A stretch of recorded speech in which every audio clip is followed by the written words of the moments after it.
Уважаемые телезрители, тема сегодняшнего разговора – это новые методики изучения казахского языка. Это одна из актуальных тем, о которой мы часто говорим. И сегодня в студию мы пригласили автора бестселлера, я не побоюсь так сказать, ситуативный казахский, который уже прошло несколько изданий. Канат Тасибеков. Недавно, я знаю, вышел уже второй том ситуативного казахского. Вас хочу поприветствовать. Спасибо. Спасибо.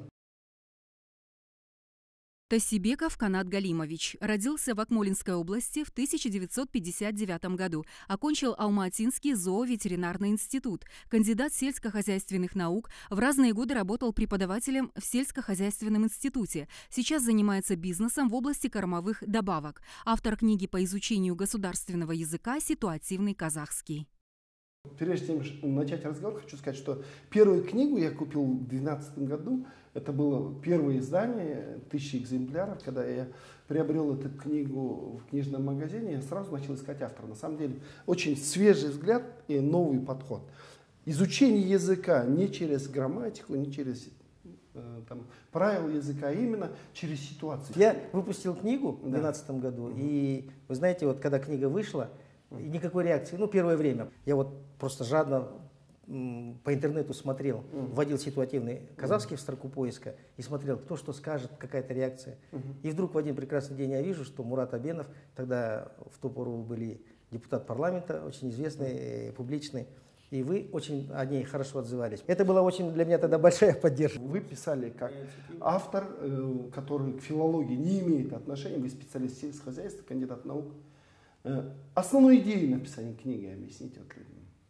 Идею. В чем ее оригинальность, в чем новизна технологии обучения казахской методики? Моя книга – это новая методика, это сейчас признана как новая методика. Я ее просто писал по собственному опыту. Я начал учить язык, и я считаю, что для взрослых людей, для русскоязычных людей, казахстанцев, которые живут в Казахстане, язык надо учить не так, как мы учим, предположим, французский, английский или суахили, или японский, потому что это совсем разные понятия. Я предлагаю просто другой подход к изучению языка для взрослых русскоязычных людей. Взрослых русскоязычных казахстанцев. Да.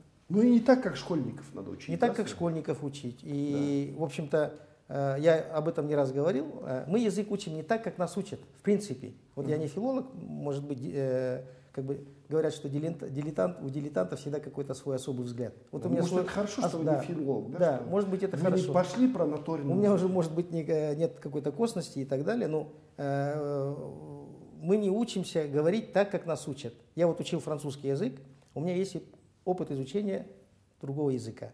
Значит, нас учат сперва словам, потом учат правилам, и потом предлагают из этих выученных слов по этим правилам строить речь. Предположим, вы переехали в Англию, отдали ребенка в английский детский сад. Он не знает другого языка, кроме казахского и русского. Вот. Где-то через неделю-две ребенок начнет говорить отдельные слова, через месяц-другой он заговорит фразами уже, и через полгода-год ребенок говорит так же, как его английский сверстник. Ну подумайте, разве ребенок учил слова отдельно? Или он учил правила? Он не учил. И так и мы. Из названия давайте сказать ситуативный казахский. Да. Объясните, почему называется ситуативный казахский? Да, вот я вот к этому приближаюсь. Казахи очень большие традиционалисты. В каждой определенной ситуации у нас есть модели речевого поведения. Поэтому вот говорят, на той приглашают 200 человек, всем дают тост, и все говорят одно и то же. Это речевое поведение казахов. Когда мы говорим по-русски, мы можем начать с середины, с конца. По-казахски такого никогда не позволительно. То есть, если это кузату, говорят, судай сыңып, тастай ватсын. Для каждой ситуации у нас есть определенные штампы, речевые штампы, готовые, да. И я предлагаю это взять на вооружение. Это взять на вооружение, вот эту особенность нашего языка, его традиционализма. То есть по основным ситуациям, которые... По основным ситуациям. А есть ситуации, в которых нужно говорить только на казахском. Это какие ситуации? Ну, это ситуации вот наши национальные праздники. И вот получается, что ваша книга, ваша методика стала сейчас очень популярной. Многие центры по обучению, ускоренному обучению казахскому языку используют ее. Ну, государственные институты, куча их всяких, методики, там, филологи работают, ученые. В чем проблема? Почему все это время тормозится, буксуем на месте? проблемой казахского языка занимаются люди, те, которые сами прекрасно знают язык. Как бы они с молодых ногтей, они это с молоком матери там, и так далее, они закончили казахские школы. Это писатели, поэты и так далее. Но на самом деле они между собой вот, собираются, об этом говорят, такие копья ломаются, гневные речи произносятся. Да, да. Но вы же знаете, что у нас сейчас вот говорят, что общество... Но они с этим сами не сталкивались, они сами не изучали Нет, язык. Да? Дело в том, что у нас вот как бы есть две группировки, Да. ну, я не знаю, как их назвать, вот, ну, шала и таза там говорят, там и так далее, русскоязычные казахи и, значит, казахскоязычные, хотя это нонсенс, казахскоязычные казахи. Ну, вот так вот получилось. И это русскоязычные, они абсолютно ни сном, ни духом не ведают, что там такие баталии проводятся, что там копья ломаются и так далее. Это продолжается уже вот эти вот пресловутые 20 лет.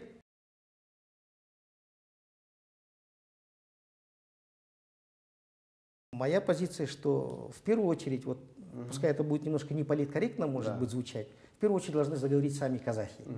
Потому что, предположим, если казах сам не говорит, он скажет, а почему вы не говорите на казахском, на государственном, он скажет, вы сперва сами заговорите, правильно?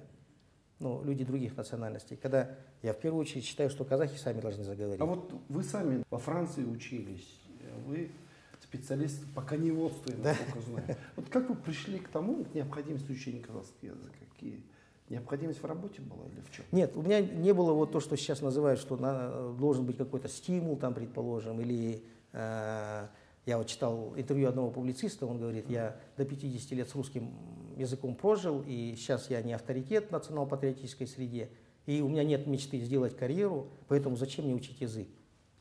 Ну, это нонсенс, но я посчитал, что я должен язык знать, во-первых, для того, чтобы чувствовать себя полнокровным, пусть это немножко пафосно звучит, жить полнокровной жизнью в нашем обществе. Сокровенная моя мысль, я считаю, вот, ну, в общем, должна быть национальная идея.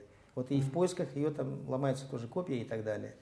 У государства есть планы до 2025 года к этому перейти, что вот значительная часть изучат. Но да, все-таки достаточно для этого делать? Какие системные проблемы есть, которые надо решать? Да? Ну, в первую очередь, конечно, надо вот, понять саму суть проблемы, что наш язык не надо защищать, его не надо развивать. Ну, надо, конечно, но как бы это не на нашем уровне. Его надо просто изучать. И надо понять, для какого слоя населения, предположим, ну, для школьников, для взрослых и так далее, какой язык. И совершенствовать методики, то есть надо просто, засучив рукава, оставив в сторону патетику, вот эти вот высокопарные речи, которые 20 лет говорятся, а просто-напросто по уровням, методично, технологично подойти к этому и решать эту проблему. Вот есть такое мнение, что в принципе, если я не знал язык, но есть хороший переводчик, я могу узнать основную суть. Вот вы не знали язык вот, в достаточной мере до 50 лет. После того, как вы изучили язык, какие-то открытия для себя сделали, что вы нового познали в своей культуре, истории страны, может быть, в традициях, в обычаях? Я классическое четверостишье Абая в школе, ну, в русском переводе, естественно, я его прочел. «О казахи мои, мой бедный народ, жестким мусом небритым прикрыл ты рот, кровь на левой щеке, жир на правой щеке, где же разум твой не разберет». Вот это я когда прочел, будучи ребенком, вы знаете, на детскую психику, как это тяжело. Ну, это как бы негатив такой. Это негатив был, я думаю, это мой народ, это мои предки, это же дикари, вы меня извините. Они сырое мясо едят, у них вот здесь вот кровь застыла, вот здесь у них жир застыл. Это человек, который не может разграничить понятие добра и зла. И это пишет Абай, который говорят, что это наш просветитель, наш светоч, он так отзывается о своем народе. Это был для меня шок. И многие это как примеры приводят, потому что даже Абай сам к казахам своим критически относился. Когда сам начал учить язык, я купил фразеологический словарь Смета Кенеспаева. Это в букинистическом магазине, так его тоже почему-то нет. Вот. И когда листал, увидел Барутумай, Барутухан. Фразеологизм. Это фразеологизм, который использовал Абай в своем стихотворении. В оригинале.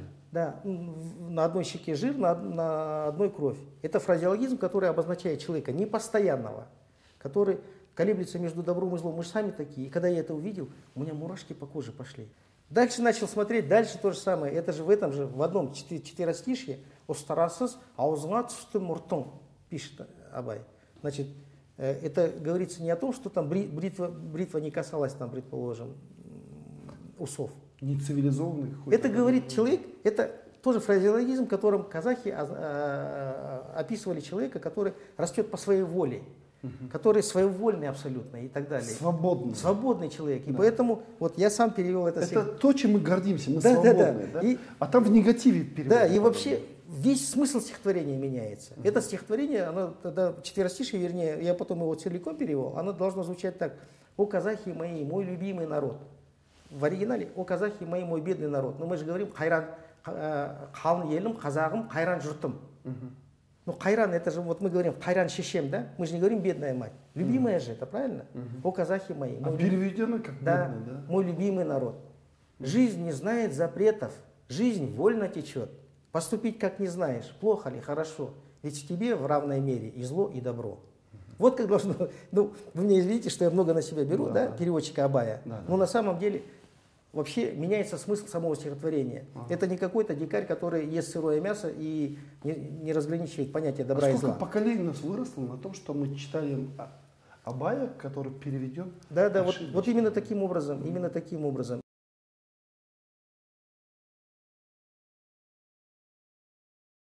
Читатели из социальных сетей, в Facebook, где мы с вами часто очень публикуемся, Жағыпар Егізбаев задал такой вопрос. Қанат аға, сұрақ: 100 жерден оқулықтар шығарып, миллиардтап ақша жойсақ та, қазақтың өзі сөйлемей, тілі сол жерде қозғалмайды.